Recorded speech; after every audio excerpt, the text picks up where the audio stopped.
ಏನಮ್ಮ? ಅದ್ಭುತ, ಮಹಾ ಅದ್ಭುತ. ಇಂಥ ದೃಶ್ಯನ ನಾನು ಇಷ್ಟು ಬೇಗ ನೋಡ್ತೀನಿ ಅಂತ ಅನ್ಕೊಂಡಿರ್ಲಿಲ್ಲ. ಏನೋ ನಿನ್ ಗೋಳು? ಅಮಾವಾಸ್ಯೆ ಕತ್ತಲ್ ಹಾಗಿರೋ ಅಲೇಖೇನ್ ಮುಖಭಾವ ಪೌರ್ಣಮಿ ದಿನ ಚಂದ್ರನ್ ಹಾಗೆ ಹೇಗ್ ಹೊಳಿತಿದೆ ನೋಡಕ್ಕ. ಹೌದು ಕಣೋ, ನಂಗೂ ಹಂಗೆ ಅನ್ನಿಸ್ತು. ನಿಂಗ್ ನೋಡಿ ಎಷ್ಟು ಕಾಲ ಆಯ್ತವ. ಅಲೇಖ್ಯ, ನಿನ್ ಖುಷಿಗೆ ಕಾರಣ ಏನು? ಮೊದ್ಲು ನೀವ್ಯಾಕೆ ಬಂದ್ರಿ ಹೇಳಿ? ರಾಶಿ ಫಲ ನೋಡ್ದೆ ಕಣವ್ವ. ನಿನ್ ರಾಶಿಲಿ ದೆಸೆ ಬದ್ಲಾಗತ್ತೆ ಅಂತ ಇದ್ರಲ್ಲಿ ಬರ್ದಿದೆ. ಹೌದಾ ಅಮ್ಮ? ಸದ್ಯದಲ್ಲೇ ಒಳ್ಳೇದಾಗತ್ತೆ ಅಂತ, ಶುಭ ಶಕನಗಳು ಸಮೀಪ್ಸತ್ತೆ ಅಂತ, ಮನ್ಸಲ್ಲಿರೋ ಕೋರಿಕೆ ಈಡೇರುತ್ತೆ ಅಂತ ಬರ್ದಿದೆ ಬಂಗಾರ. ನಿಜವಾಗ್ಲೂನಾ? ಇಲ್ಲೋಡು, ಈ ಬುಕ್ಕಲ್ಲಿ ಬರ್ದಿದೆ, ಬೇಕಾದ್ರೆ ಓದ್ಕೋ. ಅಕ್ಕ, ಬುಕ್ ಕೊಡೆ.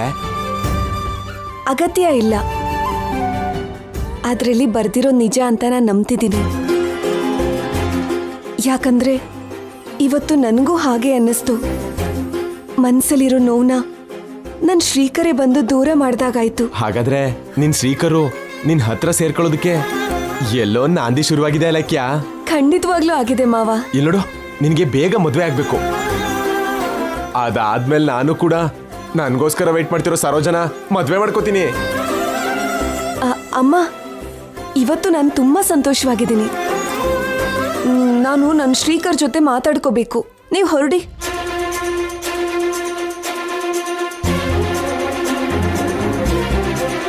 ಅಕ್ಕ, ಒಳ್ಳೆ ದಿನಗಳು ಶುರುವಾಗಿದೆ ಅನ್ಸ್ತೈತೆ. ಹೌದು.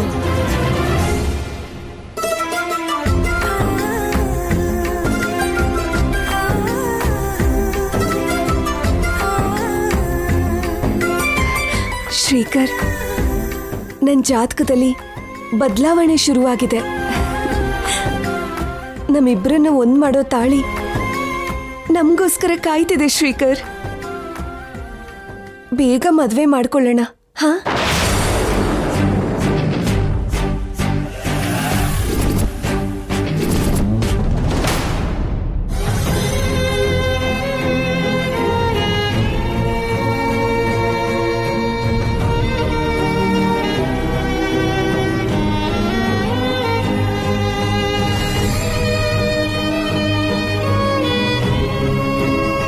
ಬಾವಾ.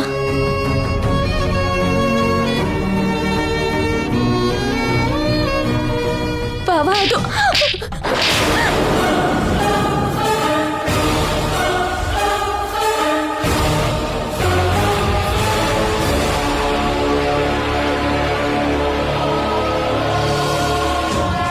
ನನ್ನ ಬಿಟ್ಟು ಹೋಗ್ತೀನಿ ಅಂತ ಎಲ್ಲರ ಮುಂದೆ ಮಾತು ಕೊಡ್ತೀಯ? ಎಲ್ಲ ನಿನ್ನಿಷ್ಟನೇನಾ? ಜೀವನ ಅನ್ಕೊಂಡಿದ್ಯಾ, ಗೊಂಬೆ ಆಟ ಅನ್ಕೊಂಡಿದ್ಯಾ? ನನ್ನ ಬಿಟ್ಟು ಹೋಗ್ತೀನಿ ಅನ್ನೋ ಹಕ್ಕು ನಿನಗೇನಿದೆ? ನನ್ನ ದೂರ ಮಾಡ್ಕೋತೀನಿ ಅಂತ ಹೇಳೋ ಅಧಿಕಾರ ನಿನಗೇನಿದೆ? ಯಾಕೆ ತಮಾಷೆ ಆಗಿದ್ಯಾ? ನಿನ್ ಕಣ್ಣಿಗೆ ನಾನು ತಲೆ ಕೆಟ್ಟೋ ತರ ಕಾಣ್ತಿದ್ದೀನಾ? ನಾನು ನಿನ್ನ ಪ್ರೀತಿಸಿದ್ದು ಇದಕ್ಕೇನಾ? ನಿನ್ನ ಮದ್ವೆ ಮಾಡ್ಕೊಂಡಿದ್ದು ಇದಕ್ಕೇನಾ? ನನ್ ಪ್ರೀತಿಗೆ ಬೆಲೆ ಇಲ್ವಾ? ನನ್ ಕಟ್ಟಿರೋ ತಾಳಿಗೆ ಬೆಲೆನೇ ಇಲ್ವಾ? ಅದಲ್ಲ ಬಾವಾ. ಬಾಯಿ ಮುಚ್ಚು, ಬಾಯಿ ಮುಚ್ಚು. ಇನ್ನೇನು ಮಾತಾಡ್ಬೇಡ. ಮನೇಲೊಂದು ದೊಡ್ಡ ಸಮಸ್ಯೆ ಶುರುವಾಗಿದೆ. ನಾನು ಇಲ್ಲ ಅಂತಿಲ್ಲ. ಅದಕ್ಕೆ ಪರಿಹಾರನ ಬೇರೆ ದಾರಿಲಿ ಹುಡುಕ್ಬೇಕು ಹೊರತು ಗಂಡನ್ನ ಅಡ ಇಡ್ತಿದ್ಯಲ್ಲ ಯಾಕೆ? ನಮ್ಮಮ್ಮ ಬದುಕಬೇಕು ಅಂತ, ನಮ್ಮಮ್ಮನಿಗೇನು ಆಗ್ಬಾರ್ದು ಅಂತ ನನಗೂ ಇದೆ. ನೀನ್ ಇಂಥ ಮಾತು ಕೊಟ್ರೆ ನಾನ್ ಬದುಕಿರ್ಬೇಕಾ ಬೇಡ್ವಾ? ದಯವಿಟ್ಟು ಹಾಗೆ ಮಾತಾಡ್ಬೇಡ ಬಾವಾ. ನನಗ್ ದೂರ ಆಗ್ಬೇಕು ಅಂತ ನೀನ್ ನಿರ್ಧಾರ ತಗೊಂಡಿದ್ಯಾ, ಆದ್ರೆ ನಿನಗ್ ದೂರ ಆಗ್ಬೇಕು ಅಂತ ನಾನ್ ಅನ್ಕೋತಿಲ್ಲ. ನಿಹಾರಿಕಾ ಬೇಕು ಅಂತ ಅಮ್ಮನ ಮುಂದೆ ನೀನು ಸಿಕ್ಕಾಕ್ಸಿದ್ಲು. ಅದನ್ನ ಅರ್ಥ ಮಾಡ್ಕೊಂಡು ಜಾಣ್ಮೆಯಿಂದ ಉತ್ತರ ಕೊಡ್ಬೇಕು ಅಷ್ಟೇ ಹೊರತು ಎಲ್ಲರ ಮುಂದೆ ಹಾಗೆ ಮಾತು ಕೊಟ್ರೆ ಹೇಗೆ? ನಿನ್ನೇನು ಅನ್ಬೇಡ ಬಾವಾ.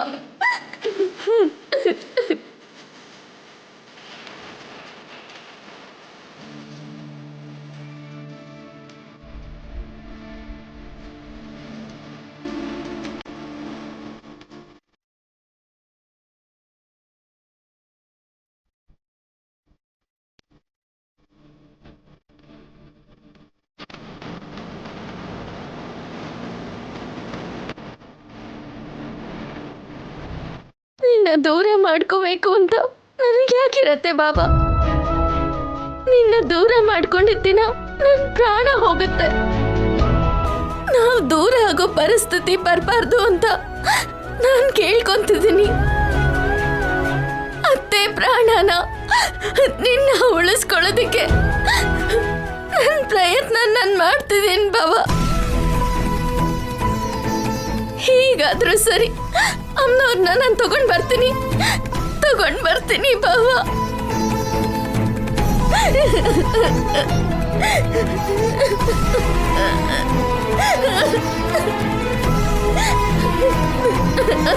ಒಂದ್ ಕಡೆ ಅಮ್ಮನಿಗೆ ಪ್ರಾಣ ಕಾಪಾತಿದೆ, ಮತ್ತೊಂದ್ ಕಡೆ ನಮ್ ಬಂಧಕ್ಕೆ ಗಂಡಾಂತರ. ಏನ್ ನಡೆಯುತ್ತೋ ಏನೋ. ನಿನ್ನ ಬಿಟ್ಟು ನಾನು ಇರೋದಿಲ್ಲ ಅವನಿ. ದೇಹ ನಂದಾದ್ರೂ ನನ್ನ ಉಸಿರು ಮಾತ್ರ ನೀನೇ.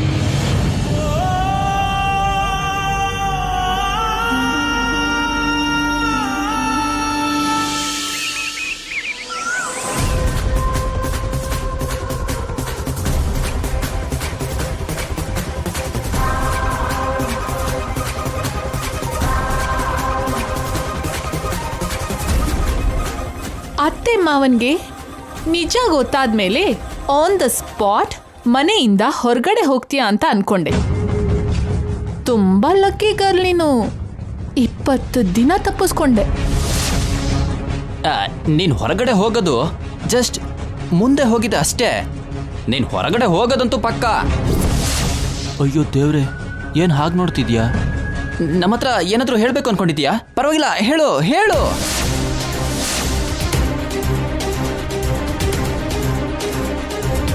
ನಿಮ್ಮಿಬ್ರಿಗೂ ಚಪ್ಪಲಿ ತಗೊಂಡು ಹೊಡಿಬೇಕು ಅನ್ನಿಸ್ತಾ ಇದೆ. ಒಬ್ರೇನೋ ಭಾವ ಆಗೋಗಿದ್ದಾರೆ, ಇನ್ನೊಬ್ರು ಮನೆ 2ನೇ ಸೊಸೆ ಆಗ್ಬಿಟ್ಟಿದ್ದಾಳೆ. ಅದಕ್ಕೆ ಯೋಚನೆ ಮಾಡ್ತಿದ್ದೀನಿ. ಫ್ರಸ್ಟ್ರೇಷನ್ ಕೃಷ್ಣ, ಅದಕ್ಕೆ ಏನೇನೋ ಮಾತಾಡ್ತಾ ಇದ್ದಾಳೆ. ನೀನು ಏನು ಹೇಳಿದ್ರು ಸರಿ, ಆದರೆ ನಿಂಗಂತೂ ಕೌಂಟ್ ಡೌನ್ ಸ್ಟಾರ್ಟ್ ಆಗಿದೆ. ಇನ್ನೂ 20 ದಿನ ಇದೆ ಅಲ್ವಾ ಅಂತ ತುಂಬಾ ಗರ್ವದಿಂದ ಇದೆಯೇನೋ. 20 ದಿನಗಳಾದ್ಮೇಲೆ ಏನೋ ಒಂದ್ ಹೇಳಿ ತಪ್ಪಿಸ್ಕೊಳ್ಳೋಣ ಅಂತ ಪ್ಲಾನ್ ಮಾಡ್ತಿದ್ಯೋ ಏನೋ. ಈ ಸರಿ ಇಂಥ ಪ್ಲಾನ್ ವರ್ಕೌಟ್ ಆಗಲ್ಲ ಅವನಿ. ಯಾವುದೇ ಪರಿಸ್ಥಿತಿಲೂ ಕೂಡ ವಿಗ್ರಹನ ನೀನು ತಗೊಂಡ್ ಬರ್ಲೇಬೇಕು. ಒಂದು ವೇಳೆ ನೀವೇನಾದ್ರೂ ಹೇಳಿ ಟೈಮ್ಗೆ ವಿಗ್ರಹನ ತಗೊಂಡು ಬರಲಿಲ್ಲ ಅಂದ್ರೆ ತಾವು ತಮ್ಮ ಗಂಡನ್ನ ಬಿಡಬೇಕಾಗತ್ತೆ.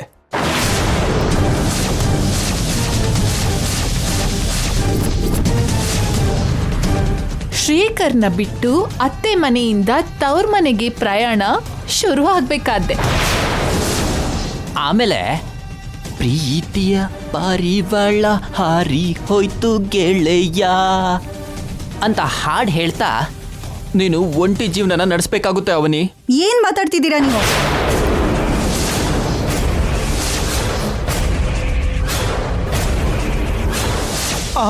ಅಯ್ಯಯ್ಯಪ್ಪ, ಬಂದೇ ಬಿಟ್ಲು.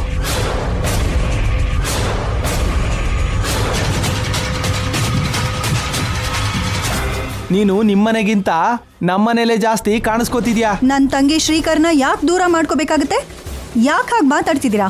ಯಾಕಂದ್ರೆ ನಿನ್ ತಂಗಿ ಮಾಡಿರೋ ಘನ ಕಾರ್ಯ ಎಲ್ಲ ಗೊತ್ತಾಗಿರೋದಕ್ಕೆ. ಏನ್ ಗೊತ್ತಾಯ್ತು? ಎಲ್ಲ ಗೊತ್ತಾಯ್ತು.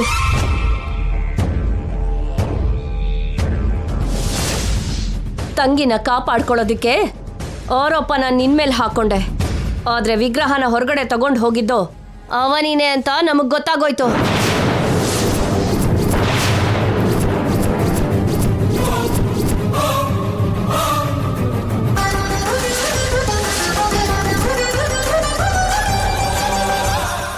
ಇಲ್ಲ, ನೀವೆಲ್ಲರೂ ಸೇರಿ ಅವನಿನ ಹಾಗೆ ಒಪ್ಪಿಸ್ತಿದ್ದೀರಾ.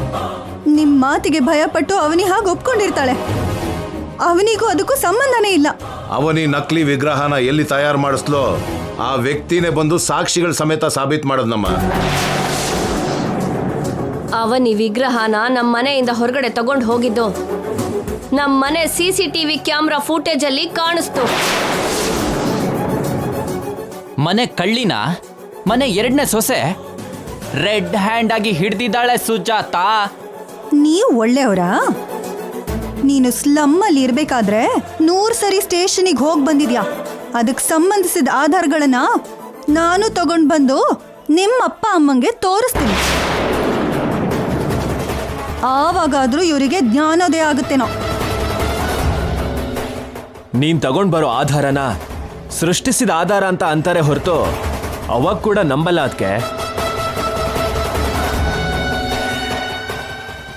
ಇದಕ್ಕೆ ಅಂತಾರೆ ವಿಷಯನ ತಪ್ಪು ದಾರಿಗೆ ತಗೊಂಡೋಗೋದು ಅಂತ. ಅಷ್ಟಕ್ಕೂ ಇಲ್ಲಿ ಶುರುವಾದ ಟಾಪಿಕ್ ಏನು? ಸುಜಾತ ಮಾತಾಡ್ತಿರೋದೇನು?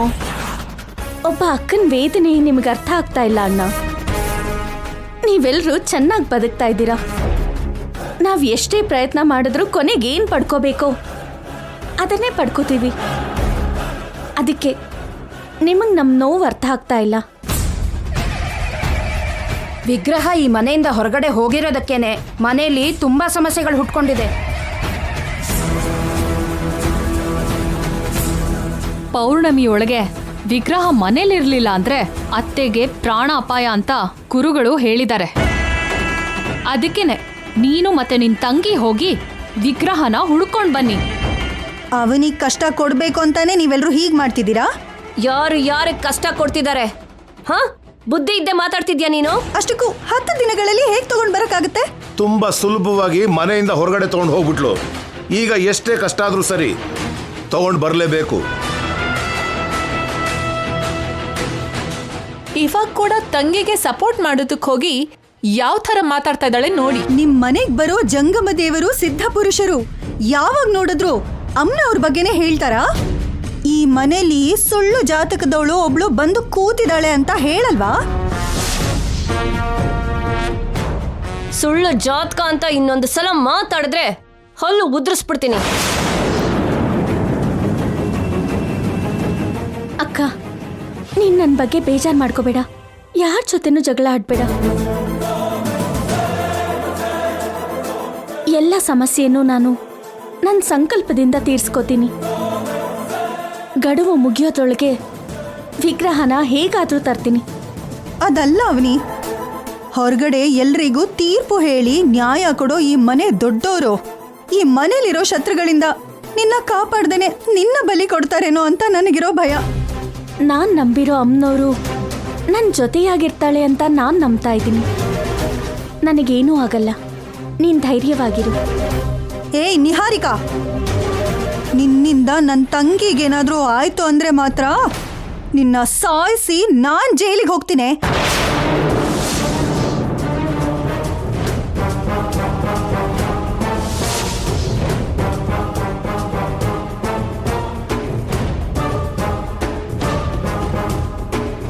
ನೋಡಿದ್ರಾತೆ ನಿಮ್ ಕಣ್ ಮುಂದೆನೆ ಹೇಗೆ ವಾರ್ನಿಂಗ್ ಕೊಟ್ಟು ಹೋಗ್ತಾ ಇದ್ದಾಳೆ. ನಿನ್ ತಂಟೆಗೆ ಬಂದ್ರೆ ನಾವು ಸುಮ್ಮನೆ ಇರ್ತೀವೇನಮ್ಮ? ಅಲ್ಲಿವರೆಗೂ ಬಂದ್ರೆ ಮೊದಲು ಸುಜಾತ ಜೈಲ್ಗೆ ಹೋಗ್ತಾಳೆ.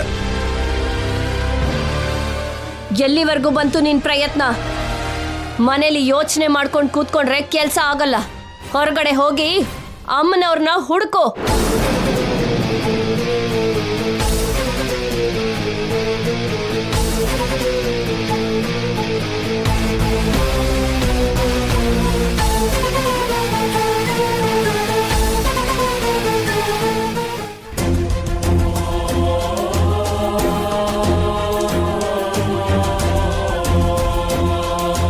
ಏನ್ ಮಾಡೋಣ ಅವನೇ?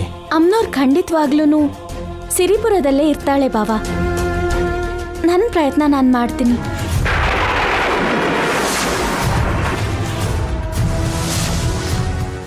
ಇದೆಲ್ಲ ನಮ್ದೇ ಅಲ್ವಾಕ? ನಂಗೆ ವಿಚಿತ್ರ ಅನಿಸ್ತಿದೆ ಕಣೋ. ಏನು, ನನಗೆ ಮದುವೆ ಆಗ್ದಿರೋದಾಕ? ಹೊಲ್ಲು ಉದುರಿಸ್ಬಿಡ್ತೀನಿ. ನನ್ನ ಜೀವನದಲ್ಲಿ ಇದಕ್ಕಿಂತ ಮೀರಿದ ವಿಚಿತ್ರ ಏನೂ ಇಲ್ಲ, ಅದಕ್ಕೆ ಹೀಗಂದೆ.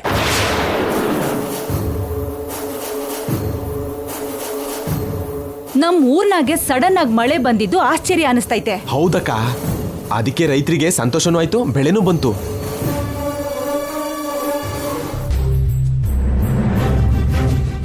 ನಮಸ್ಕಾರ ನಮ್ಮ. ನಮಸ್ಕಾರ. ಈ ಸಾರಿ ಇಳುವರಿ ಚೆನ್ನಾಗಿ ಬರೋ ಆಗೈತೆ. ಹೌದಮ್ಮವ್ರೆ, ಈ ಸರಿ ಎಲ್ರಿಗೂ ಬೆಳೆ ಚೆನ್ನಾಗಿ ಬಂದಿದೆ. ಮಾರಿದ್ದಾದ್ಮೇಲೆ ಒಂದು 5-6 ತಿಂಗಳು ಮನೆಗೆ ಊಟಕ್ಕಾಗುತ್ತೆ.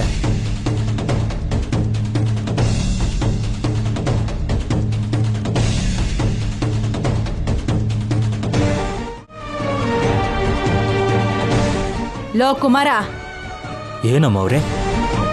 ಹೊಲದ ಕೆಲ್ಸ ಬರ್ದಿರೋನಾಗೆ ಏನೋ ಹಂಗ್ ಮಾಡ್ತಾ ಇದ್ಯಾ? ಹೆಂಗ್ ಮಾಡ್ಬೇಕೋ ನಾನ್ ತೋರಿಸ್ತೀನಿ, ಬಾಯ್ ಕಡೆ. ಅಮ್ಮೋರೆ ನಾನು ಕಲಿಸ್ತೀನಮ್ಮ, ನೀವು ಬದಿನ ಮೇಲೆ ನಿಂತ್ಕೊಳ್ಳಿ. ಇಲ್ಲಿ ನೋಡು, ನಮ್ಮ ಅಕ್ಕ ಮಾಡಿ ತೋರ್ಸಿದ್ರೇನೆ ನಿಮ್ಗೆ ಅರ್ಥ ಆಗೋದೇನೋ. ಅಕ್ಕ ನೀನ್ ತೋರ್ಸಕ್ಕ. ಏಯ್, ಎಡಗೈ ಇಲ್ಲಿರ್ಬೇಕು, ಬಲಗೈ ಇಲ್ಲಿ ಹಿಡ್ದಿರ್ಬೇಕು. ಚನ್ಕೆ ಬಿದ್ರೆ ಮಣ್ಣು ಏಳ್ಬೇಕು. ಹೆಂಗೆ ಅಂತ ತೋರಿಸ್ತೀನಿ ಇರು.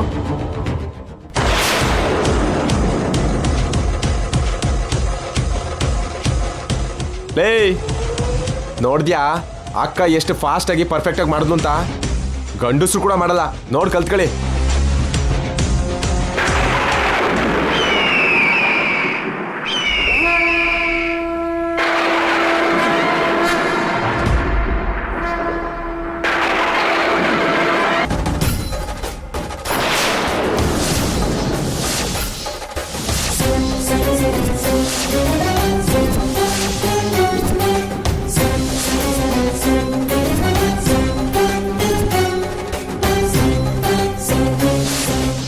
ಏನಕ್ಕ ಇದು?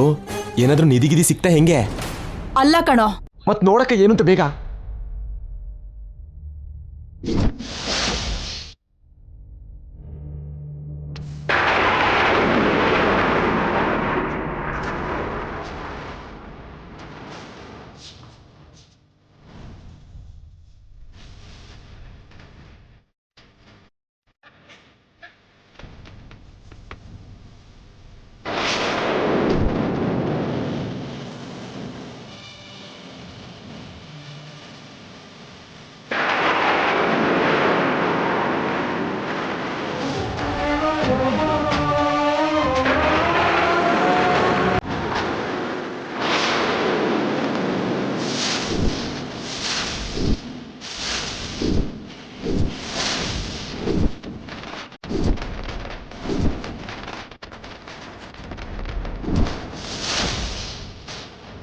ನೀರ್ ತಗೊಂಡ್ ಬನ್ನಿ. ಬೇಗ ತಗೊಂಡ್ ಬಾ, ಹೋಗು ಹೋಗು.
ಅಕ್ಕ, ಬಂಗಾರದ ವಿಗ್ರಹ ತುಂಬಾ ಭಾರನೂ ಇದೆ.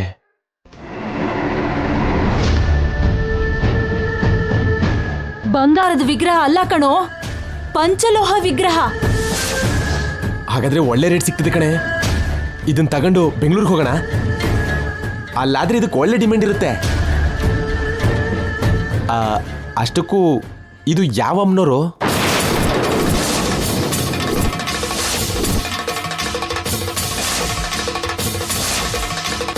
ಅನ್ನಪೂರ್ಣ ದೇವಿ ಕಣೋ.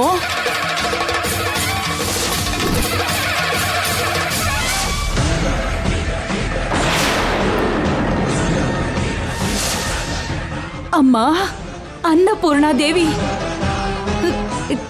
ಎಷ್ಟು ಕಾಲ ಆಯ್ತು ನಿನ್ನ ದರ್ಶನ ಪಡ್ಕೊಂಡು.